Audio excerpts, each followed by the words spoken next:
Bismillahirrahmanirrahim. Alhamdulillah ala kulli hali, nashkuruka Allah. Namshukuru Mwenyezi Mungu juu ya ujalali wake, lakini pia tunashukuru Mwenyezi Mungu neema zake juu ya Mtume Muhammad sallallahu alaihi wasallam. Vile vile tunashukuru na wale waliompenda mtume wakayafuata ya Mtume Muhammad sallallahu alaihi wasallam, kisha ikatufikia na sisi. Shukrani za awali ni Mwenyezi Mungu kutujalia safari ndefu yenye kuhitaji ustahimilivu kutoka Arusha mpaka kufika Dar es Salaam. Lakini sababu kubwa ya safari yetu ni kutekeleza maagizo ya almarhum Sheikh Salim ibn Mubaraka na usia wake mwingi aliotuhusia wakati wa uhai wake. Na kwa sasa tunazungumzia kumbukizi. Ndani ya shughuli yake tunakuwa na kumbukizi ya miaka 57 iliyopita baada ya Mwenyezi Mungu kumrehemu Sheikh Saleh Zadini ambaye ndio mlezi wa roho yake wa Sheikh Salim. Miaka 57 Sheikh Salim yeye ameweza kuwajenga watu bila kubagua, wenye dini, wasio na dini, wenye imani na wasio na imani, na kuwafanya kuwa watu wamoja. Ndani ya kumbukizi ya miaka 57 yeye tunahesabu mwaka mmoja tangu tumeondokewa naye. Sisi kama viongozi wa Twarikatul Qadiria Rizkia Jelania hatuna shaka haiwezi kutokea kugawanyika, ila patatokea maadui tu wa jambo ambalo alilolifanya. Kama yeye ameweza kuunga watu miaka 57, haiwezekani amewaunga watu miaka 57 basi baada ya mwaka mmoja wake yeye kutokee tofauti. Hakutakuwa na tofauti, ila ni wale tu ambao hawawezi kusikia. Kwa hiyo safari yetu kubwa ya kuja kwenye hadhara ya Markaz Swalihina ambayo tarehe 27 ndio kilele chake, ni kufuatana na kumbukizi hizo za huyo bwana mkubwa. Lakini sio hiyo tu, na baada ya hapo tukamaliza hauli yake tarehe 27, tutakwenda alipoasisi markazi hii Salasala, kisha baadaye akatuhusia tutapaita Silesile. Kwa hivyo ukubwa wa safari yetu ni kuziendea ziara ambazo ametuelekeza, na hatuna shaka ndani yake kwa malezi yake tutazitimiliza vizuri. Na si ajabu ndani ya kuzitekeleza kuna watu ambao kanuni na taratibu zake hawako nazo. Kwa hiyo sio jambo rahisi sana kuliendea hilo likawa limenyooka bila kupata watu ambao wana kinyume chake. Hao wenye kinyume chake wataona matokeo na utekelezaji wa jambo kutokana na kanuni alizotufundisha na kutulea. Hii ndio sehemu ya kwanza ya safari yetu, na kumshukuru Mwenyezi Mungu ilikuwa ni awali, lakini sababu iambatane na kumbukizi za waasisi wa Twarikatul Qadiria Rizkia Jelania. Lakini pia kwa umahiri mkubwa ni mwaka 1932 ndio mwanzo wa twarika kuieneza dini ya Kiislamu Tanzania bara na visiwani. Kwa tunapokuwa kwenye Twarikatul Qadiria Rizkia Jelania na zile akida zake, tunaamini wazi kwamba hatuna shaka kwa mafunzo yake Swaibu Sujada, Mungu amrehemu, hatutatetereka wala hatutayumba, na wala hakuna atakayetuyumbisha. Na kazi tulionayo kubwa sasa hivi, kama yeye ameweza kuwaunga watu miaka yote, sisi kama makhalifa wa kubaiwa ni lazima tuchunge uzazi wake, watoto wake, familia yake kwa hali na mali. Lakini pia tumpinge mtu yoyote ambaye anaweza kuwatenga wale watoto kwa chaguzi zake au kwa haja zake. Wote wale wako kwenye mtazamo wa makhalifa waadilifu na viongozi wote wanaofuatia kitwarika, ambaye ndio uongozi halisi wa shekhe wa twarika. Ili pia ni angalizo, pasitokee mtu ambaye anawatenga watoto kwa namna yoyote, bali ni kuwajumuisha, na kila mahali kiweza tukifanya jambo la Mwenyezi Mungu na Mtume Muhammad sallallahu alaihi wasallam kwa mafunzo yake, inapendeza zaidi tukawa nao, akipungua mmoja ni kwa dharura. Ili pia ni sehemu ya tatu ambayo inatupasa sisi tuzungumze baada ya kuliendea jambo ambalo lina mwongozo wake na lina mafunzo yake, na ndilo ambalo tunapaswa kulishika zaidi. Kimpia la mwisho, jambo haswa makususi. Sasa hivi kumekuwa na tabia ya watu kuifuata twarika kwa mahaba yao, tena na mitindo ambayo sio ile.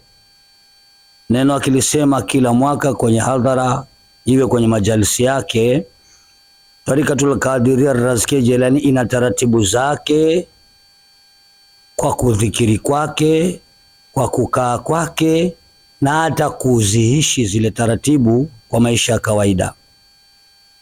La kuchunga lingine tena kwa viongozi wa twarika, wala sio wa viongozi wa kitu kingine zaidi, kwamba mkiwa kwenye kanuni na taratibu za Twarikatul Qadiria Razkia Jilania, kuna sehemu ya kufungua, na ikishafunguliwa ile sehemu ina taratibu zake za kufanya dhikiri kwa kukaa.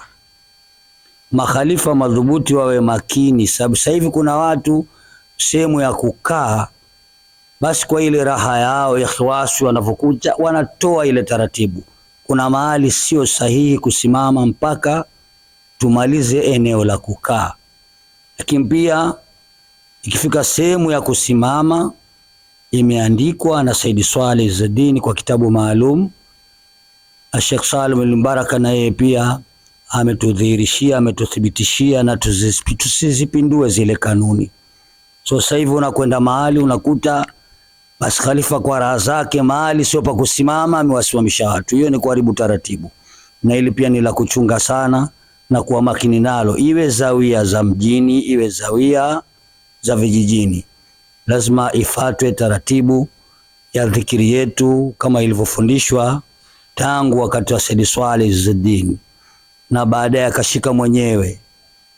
Huyu hata ulikuwa ukimsifu hawezi kupunguza kanuni, na ukimchukia hawezi kupunguza kanuni. Alisimama kwenye kanuni, hivyo na sisi ni lazima tuwe na kanuni.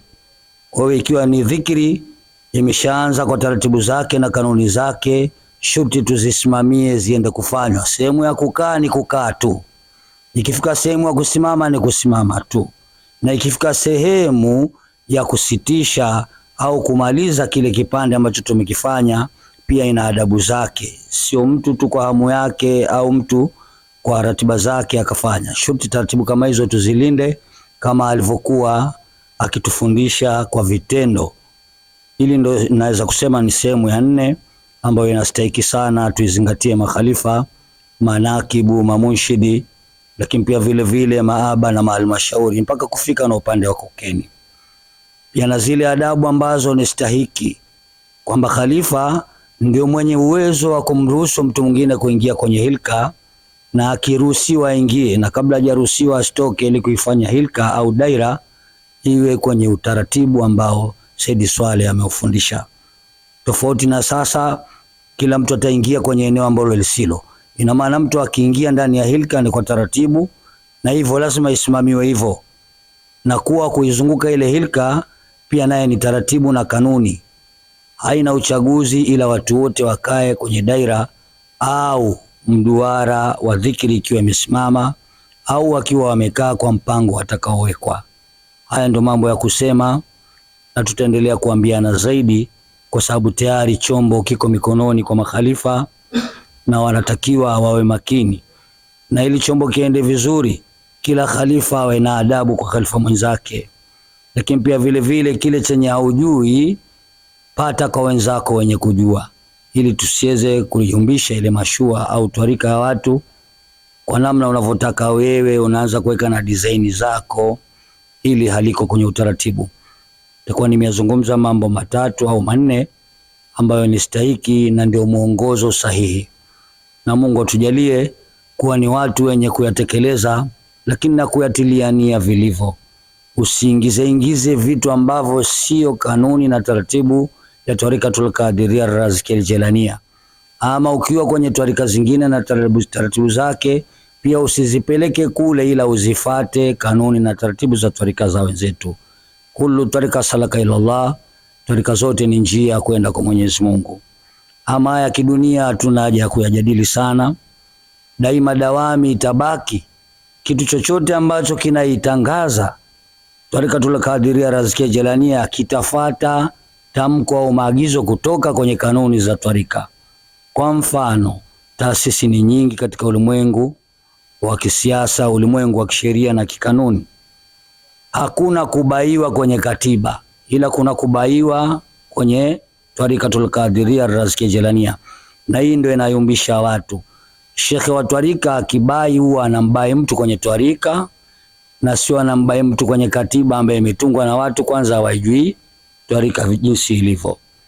Kwa hivyo wale watu ambao wanatakiwa kuliongoza jambo la twarika ni viongozi wa twarika wenye kujua madhubuti, na waongoze wale watu wa taasisi itekeleze yale mambo ambayo yanatokana na twarika, na wala sio taasisi iongoze twarika, kwa sababu taasisi ni watu wamejitungia katiba, lakini twarika ni ya Mwenyezi Mungu Subhanahu wa Ta'ala na Mtume Muhammad sallallahu alaihi wasallam na Sultan Auliya Sayyidul Ghaut Abdul Qadir Jilani na wale watu wote walokwenda. Kwa hiyo kuna vitu viwili tofauti ambavyo tunachangamana. Ukisimama kama taasisi, fuata katiba na kanuni na sio kubaiwa. Huko ni kuingizwa na kutolewa. Lakini kwenye uongozi wa twarika, hii ni bai ya shekhe pale anapoona dalili na ameona alama na ameambiwa aseme bwana fulani utakuwa unasimamia jambo fulani. Mimi niseme khairul kalami makala wadala, ndio naweza kuyasema, na haya ndio tutayatanguliza ili tukiziendea shughuli zetu tufate kanuni na taratibu na usuli tulioonyeshwa kivitendo, kwa sababu wengi katika makhalifa wamelelewa malezi ya kivitendo. Kwa hiyo kuna vitu tunavijua tofauti kuliko wewe uliofika na haujalelewa katika masomo yale ya kitasawufi. Na hawa pia ambao hawakulelewa wanataka kujua miongozo na taratibu kwa wale waliolelewa, kwa sababu kuna watu waliitwa makhsus maalum kwa wakati maalum waende wakachukua ile, na wengine waliwakuta wale. Kwa hiyo kuna tofauti ambaye ulichukua kozi ya kiroho ya kitasawufi kwake, na wewe ambaye umekuja ukawakuta wale ambao walilelewa na kupewa mafunzo ya kitasawufi, hautadhulumiwa ila utaelekezwa. Kubali kuelekezwa kwa yale waliokaa na yeye, sio kila aliokaa na Said Sheikh Salim ibn Mubaraka, sio kila aliyekaa naye ndio amepewa, ila bado watu wote waliomuona wamepata. Ila kuna watu waliosomeshwa na lazima wasimamie masomo ambayo walisomeshwa naye, na hapendi akiwa hai na hata sasa kwa yale aliyokufundisha uende kinyume nayo. Khairul kalami makala wadala. Haya tu ndio yanatosha kutupa mwongozo sisi, na mengine mazida ni wakati tunaendelea kuyafanya mambo mengine. La mwisho kabisa ni baada ya hii tunategemea tarehe 3 kuanzia asubuhi tutakwenda kulifanya jambo hili la kwake tena. Na sisi mwaka huu tuliingiza kumrehemu yeye peke yake. Kama kulichinjwa ng'ombe 2, lakini tulimrehemu yeye kwa sababu ni shughuli yake. Hatakuwa na maana ya kuwatenga. Lakini kama tunahitaji zaidi tutafanya kwa taratibu zingine. Pia tukienda sala tunamkusudia yeye, na tutafanya hivyo, na taratibu na kanuni zifuatwe hizo. Na pindipo inapotokea kule kuteleza, basi ni kurudishana kwa polepole. Na pale tunafuata, kwa sababu ndio kilichoanza palipoanzia hii habari iliyoko hapa. Tutakwenda kufanya tarehe 3 kuamkia tarehe 4. Lakini bado watu wa Arusha tutakiwi kuchoka.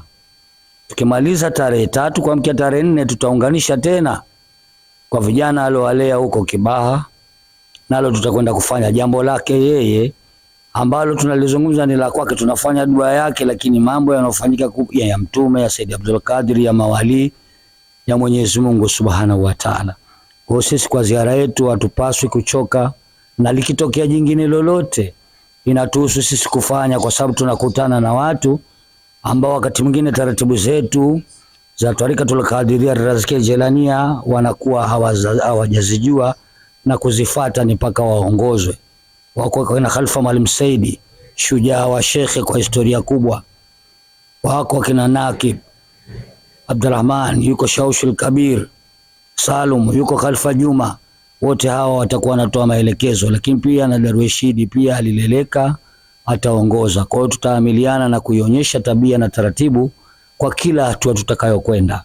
Lakini pia sisi hatukatai kualikwa, ila kualikwa kuwe na taratibu, si mahali tunapoonekana basi likawa jingine, ila tuende kwa utaratibu.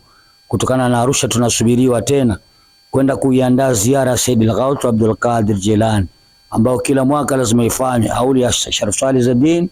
Baada hivyo hiyo ni mfungo 5, alafu na mfungo 7 inakuwa ziara ya Said al-Ghaut Abdul Qadir Jilani.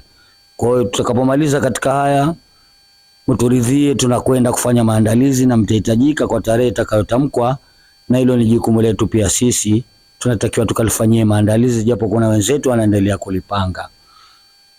Mwisho wa maneno ni kuitoa salamu jema ya Mwenyezi Mungu na Mtume, kimpia vile vile tusiache na wasii wa mawali namna walivyotuelekeza. Assalamu alaikum wa rahmatullahi wa barakatuh.